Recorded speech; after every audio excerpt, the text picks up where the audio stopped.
पूर्व सांसद पप्पू यादव को आचार संहिता मामले में सहरसा व्यवहार न्यायालय से मिली जमानत। सहरसा जिला जहां वर्ष 2009 मधेपुरा लोकसभा चुनाव के दौरान आचार संहिता मामले में जमानत रद्द होने के बाद पेशी के लिए जाप सुप्रीमो सह पूर्व सांसद पप्पू यादव आज सहरसा व्यवहार न्यायालय पहुंचे, जहां एमपी एमएलए कोर्ट में पेश हुए। वहीं न्यायाधीश सरोज कृति ने मामले की सुनवाई करते हुए उन्हें 10,000 के मुआवजे पर जमानत दे दिया। पूर्व सांसद पप्पू यादव ने कहा कि कोरोना काल के दौरान ससमय उपस्थित नहीं होने की जानकारी उन्हें नहीं मिल पाई थी, जिस वजह से बेल बॉन्ड कैंसिल हो गया था, जिसके बाद पुनः कोर्ट में उपस्थित होकर जमानत के लिए अर्जी लगाई थी, जिससे आज उन्हें जमानत दे दिया। इस दौरान कोर्ट परिसर में पूर्व सांसद पप्पू यादव से मिलने के लिए कार्यकर्ता व समर्थकों का भीड़ उमड़ पड़ा। सहरसा से इंद्रदेव की रिपोर्ट। कोई आचार संहिता का केस था, कोरोना के चलते जानकारी नहीं हो पाई थी, तो उसमें बेल बॉन्ड कैंसिल हो गया था। पुनः स्वदेह उपस्थिति हो गया। मैंने प्रे किया था कि मिसयूज नहीं है, क्या जानकारी के अभाव में हम समय पे नहीं आ पाए थे। मैडम ने कंसीडर किया है। आगे कुछ पूछना हो तो देखिए, अभी आप राजनीति में संभावनाओं अनंत है। देश भर की राजनीति का जो आज परिदृश्य है, जो हालात है, वो बीजेपी के खिलाफ है, वर्तमान शासन के खिलाफ, नरेंद्र मोदी के खिलाफ। आप गोवा से लेकर के मणिपुर तक लगभग बीजेपी में किसी भी जाति वर्ग के जो बड़े नेता मंत्री, वह अपने को असुरक्षित महसूस किए। आप राजकुमार चौहान को देखिए, मौर्जा को देखिए, यूपी में जितने कृष्णाष्ट बड़े बड़े मंत्री संतरी थे, सभी कांग्रेस में। पंजाब की, उत्तराखंड की स्थिति भी यही है, मणिपुर की भी स्थिति यही है, बिहार की भी स्थिति कमोबेश आपको ये देखना होगा कि नीतीश कुमार जी गठबंधन के सरकार में जरूर है, लेकिन मजबूरी और बिना विचार का गठबंधन। नदी के दो किनारे दोनों व्यक्ति की विचारधारा है। अन्य गठबंधन के हिस्सेदार भी जो हैं, उनकी विचारधारा बीजेपी से नहीं मिलती है, क्योंकि विपक्ष अहंकारी, घमंड है उनके पास, उनकी सोच बहुत विस्तृत नहीं है। वो बिहार के 14 करोड़ 32 लाख लोगों के लिए नहीं जीना चाहते। उनको सिर्फ सत्ता चाहिए, उनको सिर्फ कुर्सी चाहिए, और उन्हें लगता है कि वो इस कभी न कभी मुख्यमंत्री हम हो जाएंगे। मुख्यमंत्री के लिए विनम्रता और एक रास्ता मिलना चाहिए। बिहार में बहुत पहले बीजेपी की सरकार खत्म हो गई होती यदि विपक्ष का घमंड माथे पर प्रचंड न होता। स्वाभाविक गठबंधन है कांग्रेस और नीतीश कुमार। हमारी बात आप छोड़ दीजिए। नीतीश कुमार के लिए एक तरफ गड्ढा है, एक तरफ खाई है। एक तरफ जो विपक्ष के परिवार की तौर तरीके हैं, वो नीतीश कुमार जी के लिए एडजस्टमेंट नहीं होता है। दूसरी तरफ जो बीजेपी का वर्किंग स्टाइल है, नफरत का, समाज तोड़ने का, समाज के गरीबों के खिलाफत जो उनका वे है, जो यूपी में भी अन्य जगहों पर देखने को मिला, वो नीतीश कुमार जी के लिए गले की फांस बनी हुई है। नीतीश कुमार सत्ता और सियासत के स्वाभाविक हिस्सेदार लगते हैं, बन गए। वो जोरन है, दही के जोरन बन गए हैं। जिधर जाते हैं उधर हालात तो है। और मैं मानता हूं कि आने वाले समय में 2022 के बाद कांग्रेस ही एकमात्र विकल्प इस कंट्री के लिए। आम आदमी की पूरी उम्मीद इकोनॉमिकल, एजुकेशनल, रोजगार, पीस, जातीय उन्माद हो या धार्मिक मजहबी उन्माद। और आप एक बात जानते हैं, विवेकानंद ने साफ कहा था कि धर्म की राजनीति और नहीं चल सकती, रोटी की राजनीति हो सकती है। सरदार पटेल ने कहा था, जो व्यक्ति सिर्फ अपने लिए जीता हो, के मुताबिक जो नेता अपनी हिफाजत और सुरक्षा की बात करता हो, उसको एक पल भी पद पर रहने का राइट नहीं है। इस कंट्री में इंदिरा गांधी जी को नाक पर पत्थर पड़ी थी, प्राइम मिनिस्टर थे। मधेपुरा में राजीव गांधी जी पर पत्थर पड़ा था। मनमोहन सिंह जी पर जूता मारे गए थे, उसी के छत्तीसगढ़, गुजरात में। कभी भी हाय तौबा किसी ने नहीं मचाया। नोटबंदी के वक्त यह व्यक्ति कहा कि हमें जूता मारो, फांसी पे चढ़ा दो, लटका दो।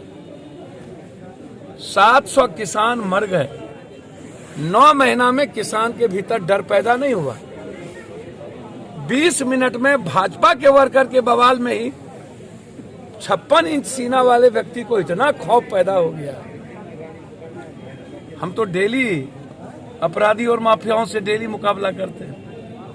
हम तो डेली शराब माफिया, बालू माफिया और सभी तरह के अपराधियों के सामने हम मुकाबला करते हैं। परसों हम मोतिहारी में थे, जहां एक सैनिक को मार दिया, पुलिस मुकदर्शक बनी हुई थी। उसके पहले अन्य जिले में थे, कल हम औरंगाबाद में थे, आज यहां नीरज झा की हत्या कर दी गई अकारण। एक वार्ड काउंसलर के दोनों पुत्र की हत्या कर दी गई। खगड़िया में एक मुखिया के घर को जला दिया गया, शाम में वहां जाना। एक प्रदीप पीपी ज्वेलर्स है, उसको लगातार पैसे के लिए पूरे परिवार को मारने की धमकी बेगूसराय में मिल रही है। रात में 8 बजे वहां जाना है। तो किस बात का डर और खौफ किससे? तो इसीलिए सवाल खरमास, और सवाल मेरे लिए कोई खरमास नहीं। हम खरमास अरमास मानते उनते नहीं। हमें काम करने की और लोगों की आजादी चाहते। कल क्या होगा इसकी संभावना अभी हम नहीं तलाश रहे। अभी हमें बिहार के 14 करोड़ लोगों के लिए जीना है, हम उसको देख रहे हैं। और हमारी लड़ाई बिहार बचाने की है। और सभी नेता कोरोना से पॉजिटिव हो। इन नेताओं को एड्स होता तो कोई ट्वीट करते क्या?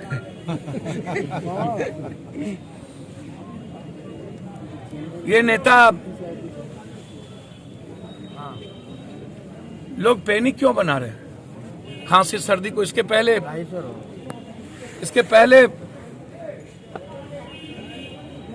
चिकनगुनिया नहीं आया, डेंगू नहीं आया, टीबी नहीं आया, दम्मा नहीं आया, हैजा नहीं आया, फ्लैग नहीं आया, फ्लू नहीं आया। कौन सी बीमारी हमारे जीवन में नहीं आई कि आज वो जीवन का हिस्सा बन गया? हम मार्केटिंग का हिस्सा बनने के लिए पैदा तो हुए नहीं थे। एक बीमारी आई जो अब ये मेरे जीवन के हिस्से के साथ चलेगा। हमें लड़ना होगा, हम डर नहीं सकते। हम डरने के लिए पैदा किसी बीमारी से नहीं आए।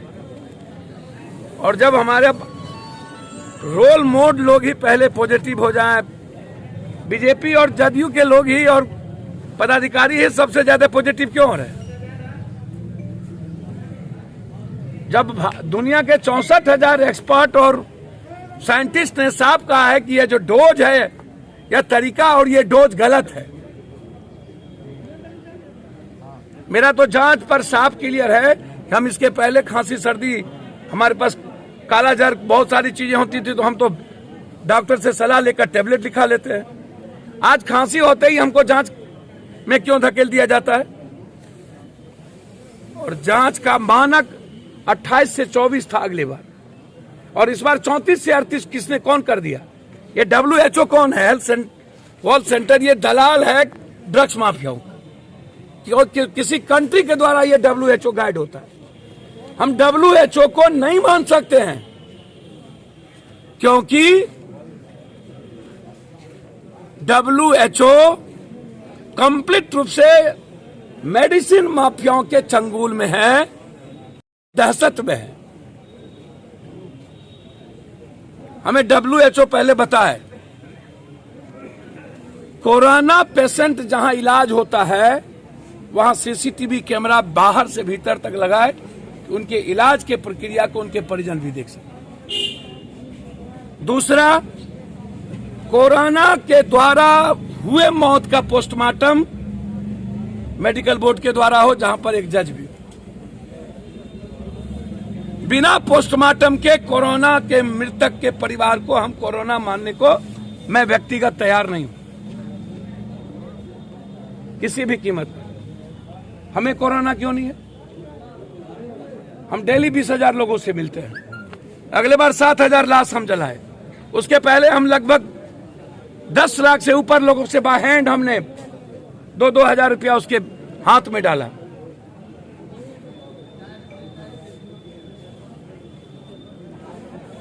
हर लोग दुनिया को डराने में लगी हुई।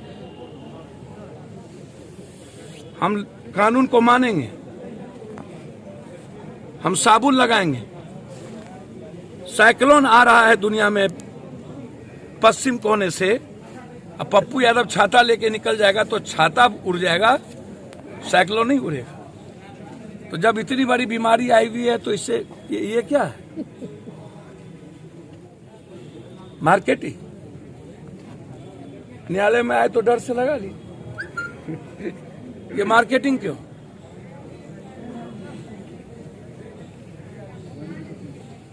साबुन और चिकनी मिट्टी है तो फिर पानी वाला सैनिटाइजर क्यों? हम प्लेन में बैठते हैं, छोटे छोटे सीट पर 3 आदमी कि नहीं बैठते हैं, तब ठूस देते हैं, तब WHO का गाइडलाइन नहीं है। प्लेन के बस में WHO का गाइडलाइन नहीं है, ट्रेन में WHO का गाइडलाइन नहीं है, स्टेशन पर WHO का गाइडलाइन नहीं है। जब प्लेन में हम बैठ के आते हैं, खाने के वक्त कहता है जाबी खोल लीजिए। क्या खाने के वक्त कोरोना भाग जाता है? खाने के बाद फिर कोरोना पहुंच जाता है? रात में कर्फ्यू लगा दिया 11 से 5। जब हम चुम्मा चाटी करते हैं तब कर्फ्यू चल रहा है। ये नेता लोग जब मजे लेते हैं तब सड़क पर कर्फ्यू चल रहा है।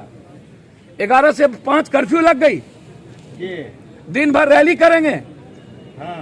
जांच वहां पर ज्यादा हो रहा है जहां पर इनकी चुनाव नहीं है। अब वहां ये कर रहे हैं पॉजिटिव बढ़ रहा है, तो फिर यूपी में पॉजिटिव क्यों नहीं बढ़ रहा है? मणिपुर में पॉजिटिव क्यों नहीं बढ़ रहा है? लखनऊ में पॉजिटिव क्यों नहीं बढ़ रहा है? हरियाणा में पॉजिटिव क्यों नहीं बढ़ रहा है? हम आपसे जानना चाहते हैं, गोवा में पॉजिटिव क्यों नहीं बढ़ रहा है? जहां चुनाव नहीं है वहां पॉजिटिव बढ़ रहा है। अगले बार बंगाल में कोई पॉजिटिव नहीं था, इस बार बंगाल में सबसे पहले कर्फ्यू लग गई। अगले बार बंगाल में अमित शाह जी और नरेंद्र मोदी के मुंह में मास्क नहीं था, वहां कोरोना नहीं था। नरेंद्र मोदी जी के रैली में कोरोना नहीं होता है। चुनाव के लिए कोरोना नहीं। बूथ पर हम लाइन लगा के वोट देंगे, कोरोना नहीं। लेकिन स्कूल में कोरोना, पैसा लेंगे।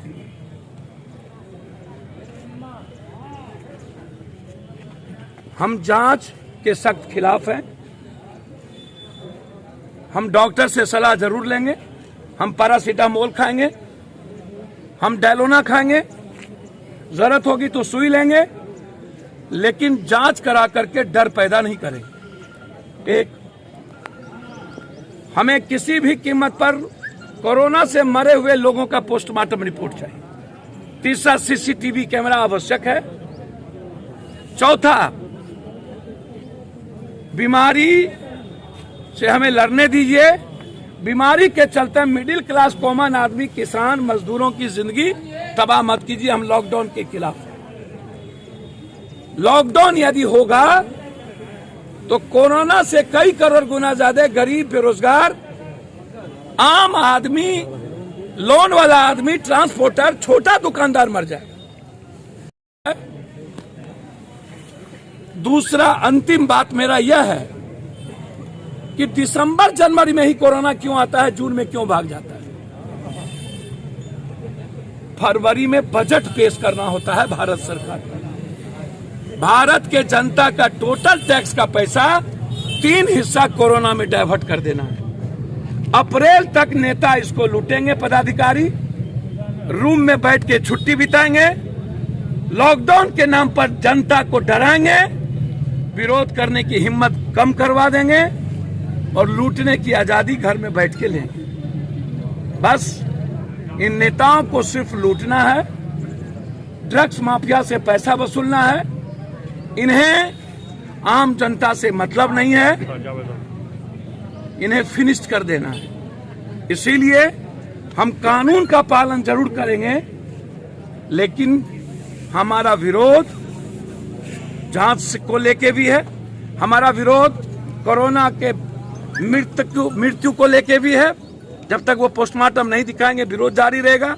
मेरा विरोध कोरोना पेशेंट है तो उसकी क्या जांच हो रही है, इलाज हो रहा है, हम सीसीटीवी कैमरा से देखना चाहेंगे। जिसके चलते सुप्रीम कोर्ट में भी प्रशांत भूषण जी ने फाइल किया है और दुनिया का जो एक्सपर्ट जो बात कर रहा है हम उसको मानेंगे। हम WHO के गाइडलाइन का विरोध करेंगे। हम कोरोना लूटने का एक अवसर बन गया है नेताओं के लिए, पदाधिकारियों के लिए।